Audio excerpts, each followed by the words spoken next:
Hey guys, it's Destiny, and in today's video, we're going to be talking about the 1.1 banner characters and which one you may possibly want to save and pull for.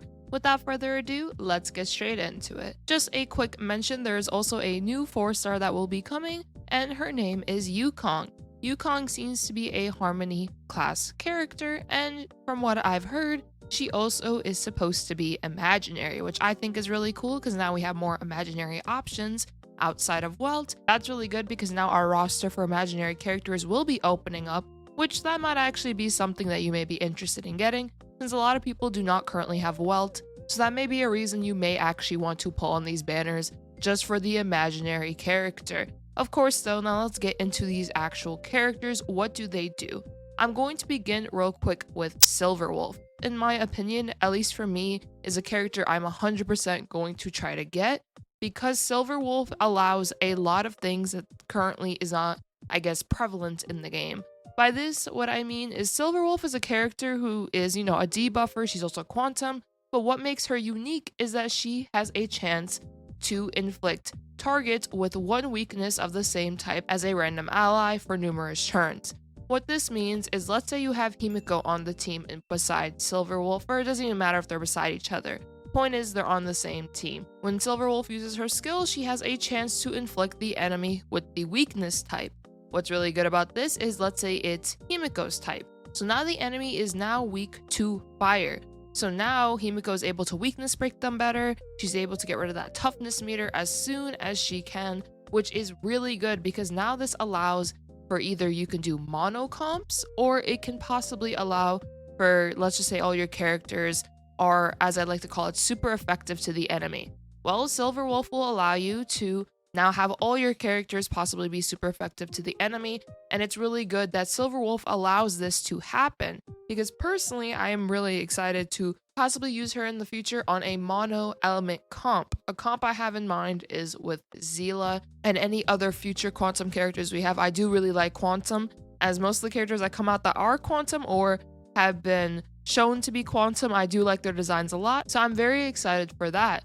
Another cool thing about Silverwolf is that she also is able to implant these bugs onto enemies, which are just debuffs. She can reduce their attack, their defense, their speed, and so on. And she's also able to possibly implement more bugs the more she attacks. So Silverwolf also has an ability to debuff the enemy by quite a lot. Overall though, I think that's a generalization of what you need to know about Silverwolf. She's just an amazing debuffer.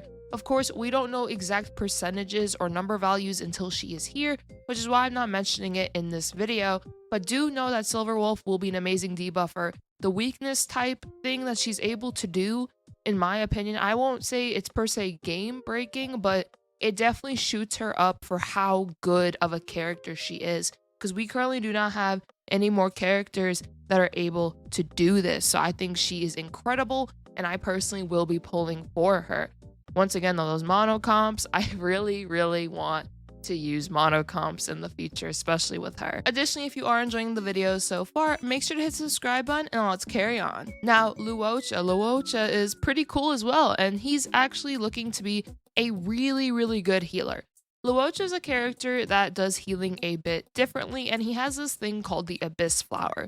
Of course, this wording might change, but basically, Luocha is a character who is not necessarily conditional, but he has a condition to deploy a field against the enemy. When any enemy is attacked in that field by an ally, the ally will restore HP of Luocha's attack plus a flat number, and the field effect will last for numerous turns. The way to basically get this field is by using his skill, which just means Luocha is going to be healing, and then he gains a stack of Abyss Flower. And once again, when the Abyss Flower has enough stacks, depending on what they do in the full release of Luocha, the Abyss Flower field will go on the field, and now you're able to constantly heal as long as you're attacking the enemy, which means Luocha actually has potential to be an incredible healer, because now let's say your DPS characters attack the enemy, now you're getting healed, and because this field lasts for numerous turns, you don't have to necessarily worry too much about using Luocha's skill when the Abyss Flower is active. Another cool thing is when he uses his ultimate, he's able to dispel an enemy buff. This is really good because another character that could do this is Pela, and this is actually incredible because some buffs. Wow, some buffs that you're able to possibly dispel can be attack buffs on the enemy, can be defense buffs. Enemies are able to buff themselves quite frequently from what I've seen. So this is actually really good, and now he's able to do a thing that Pela is able to do, which is remove the buffs. Also, he's able to deal imaginary damage equal to a percentage of his attack to all enemies, and his ultimate is another way to gain the Abyss Flower. He has a way to basically get the Abyss Flower field up at nearly all times or practically majority of the fight. If you just need to use a skill, use his ultimate, and so on. I feel like this will be really, really good. Also, what his technique is currently, of course, in beta, let's just assume that they don't change this. When you use his technique at the start of battle, his talent will be triggered immediately, which means you'll have the field up immediately. So this is really good, especially in endgame-like modes, because let's say your characters are lower on health and you're fighting numerous enemies, or the enemies attack before you get to attack. Well, if you have the field up immediately, now you have a way, once you're able to attack, to immediately recover whatever they inflicted you with or whatever damage you took.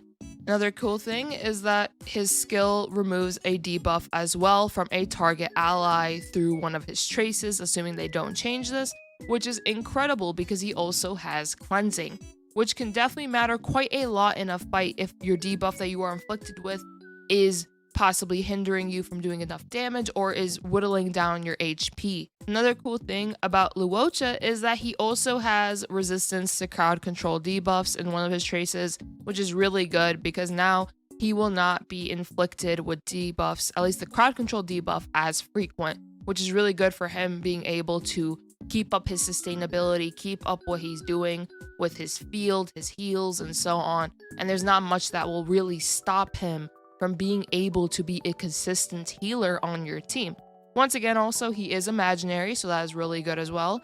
And his HP is scaled off of his attack. So a character like Bailu scales off of HP, but Luocha scales off of attack. So this is really good because now you could build a bunch of attack on Luocha, and the possibilities for him to do a bit of damage as well to help out your team can definitely exist as well. Just looking over both of these characters, would I recommend either of them currently?